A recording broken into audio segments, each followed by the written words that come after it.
Hi అండి, ఇదైతే Sunday రోజు తీసిన మినీ వ్లాగ్. టమాటో రైస్ కోసం అయితే ఇక్కడ ప్రిపరేషన్ చేస్తున్నానండి. ఈ మంత్ అమ్మ వాళ్ళు నాన్ వెజ్ తిన్నారు, అందుకే టమాటో రైస్ చేస్తున్నాను. చాలా సింపుల్ ప్రాసెస్లో అయితే మీకు చూపిస్తాను. చాలా కాస్ట్ ఉందండి ఇప్పుడు టమాటాలు, కానీ తప్పట్లేదు.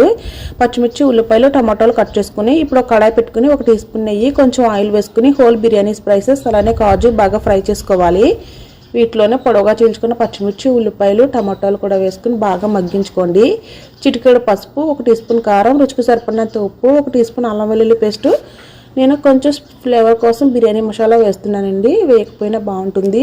1 గ్లాస్ రైస్కి 2 గ్లాసుల వరకు వాటర్ వేసుకుని మరిగించుకోవాలి. ఇప్పుడు 1 గ్లాస్ రైస్ వేసుకుని ఒకసారి బాగా కలుపుకుని సాల్ట్ సరిపోకపోతే అడ్జస్ట్ చేసుకుని దగ్గర పడేంత వరకు ఉడికించుకున్నారంటే చాలా సింపుల్గా చాలా టేస్టీగా ఉండే టమాటో రైస్ అయితే ఈజీ ప్రాసెస్లో రెడీ అయిపోతుందండి. లంచ్ బాక్స్లోకి ఇది పర్ఫెక్ట్ రెసిపీ అని చెప్పొచ్చు. దీంట్లోకి ఏం లేకపోయినా ఉత్తిగా తినొచ్చు.